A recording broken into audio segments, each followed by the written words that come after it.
diperlihatkan seorang wanita yang sedang merias wajahnya, di mana wanita itu bernama Sohee, yang diperankan oleh si cantik Yoo Jung-i. Scene berganti di saat Sohee yang sedang menunggu kekasihnya. Kekasih Sohee sendiri bernama Min Seol. Di situ mereka pun ngobrol-ngobrol. Min Seol sendiri menginginkan hubungan yang lebih serius. Dia pun mengajak Sohee untuk menikah dan ingin memperkenalkan Sohee kepada ayahnya. Melihat kesungguhan Min Seol, Sohee pun menerima lamaran dari kekasihnya itu. Di keesokan harinya, kita diperlihatkan kepada seorang pria tua yang bernama Dae-sik, yang diperankan oleh Lee Seon-min. Dae-sik adalah ayah dari Min Seol. Tak selang beberapa lama, Sohee dan Min Seol pun mendatangi Dae-sik. Mereka berdua bercerita tentang keinginannya untuk menikah. Dae-sik yang mendengar keputusan anaknya pun merestui mereka untuk menjalin hubungan yang lebih serius. Di saat Min Seol mengantar Sohee pulang, tak lupa mereka pun bermesra-mesraan di dalam mobil. Min Seol pun melakukan cipikak-cipikok dan memainkan gunung aktif milik Sohee.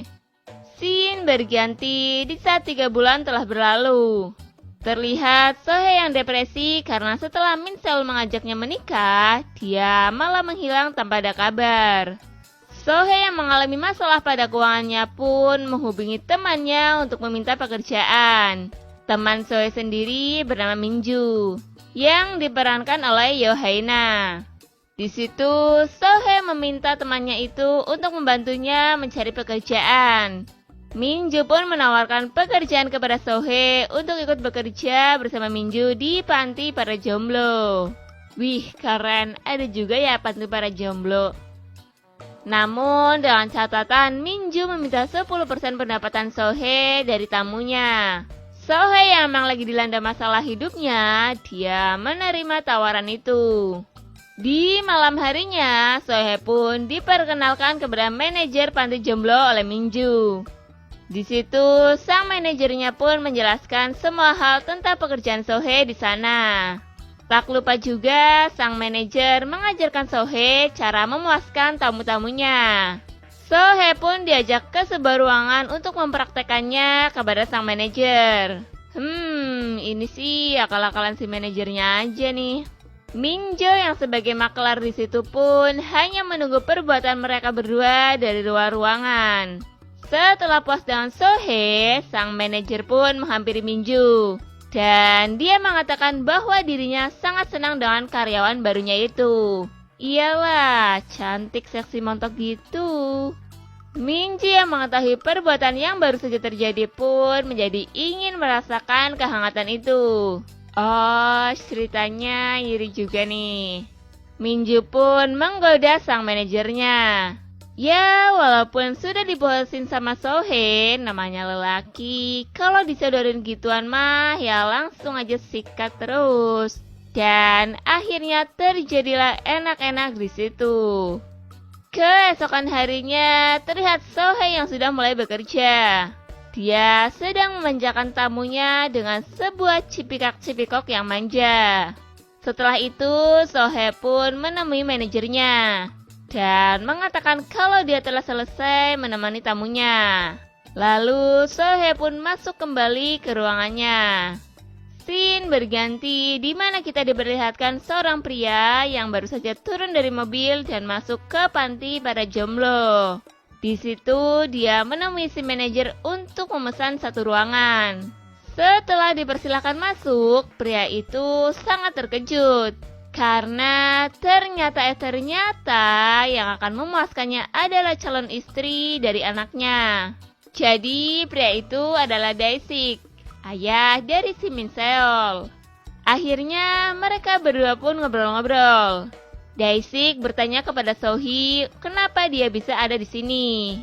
Sohee pun bercerita kalau dia harus terpaksa bekerja seperti ini untuk memenuhi kebutuhan hidupnya. Karena setelah Min Seol pergi entah kemana, kehidupan Sohee pun sangat terpuruk. Lalu Dae-sik pun memutuskan untuk pergi dari situ.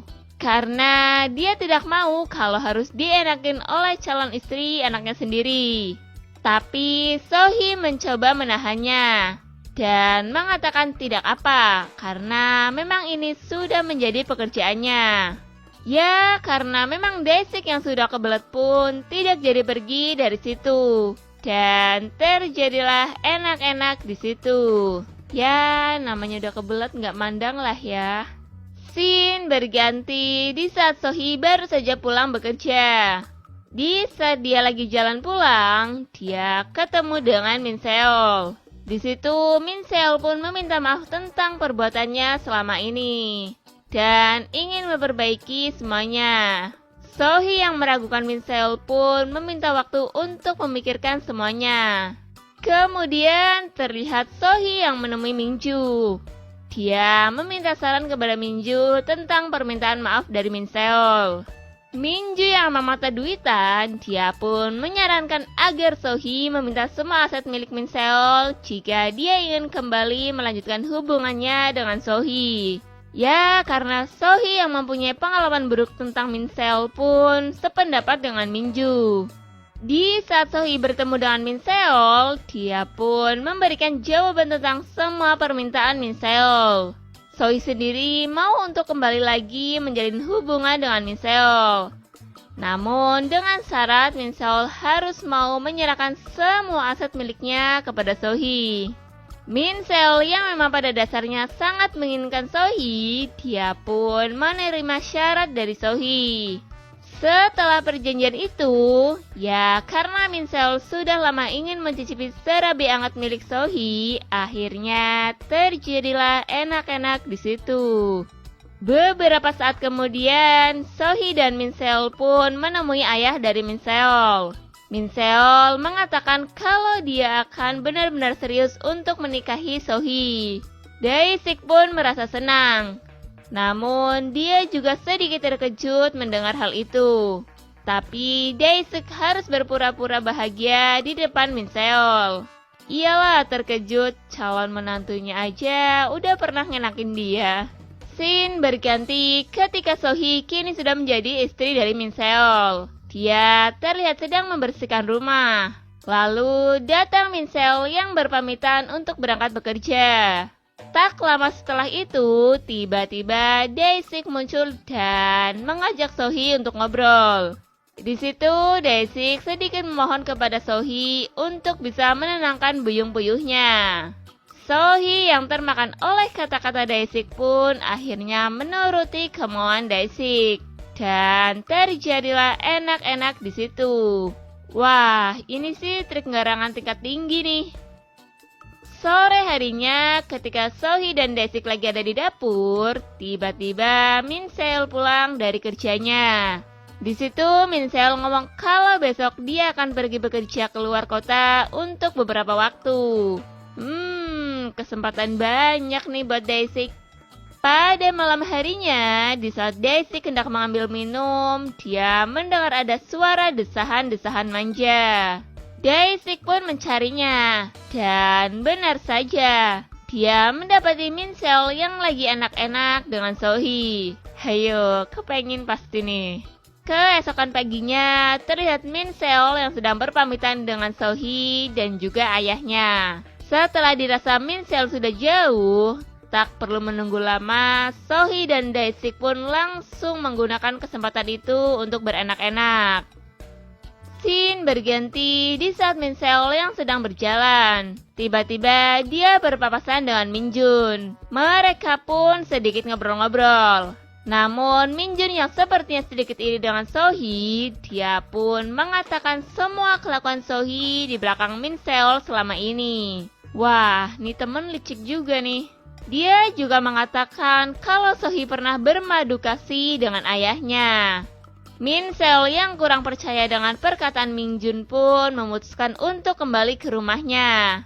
Ternyata istri dan ayahnya lagi asik-asikan bermadu kasih. Aduh, hancur banget nih hati. Di akhir film terlihat Min Seol yang memutuskan untuk pergi dari rumah.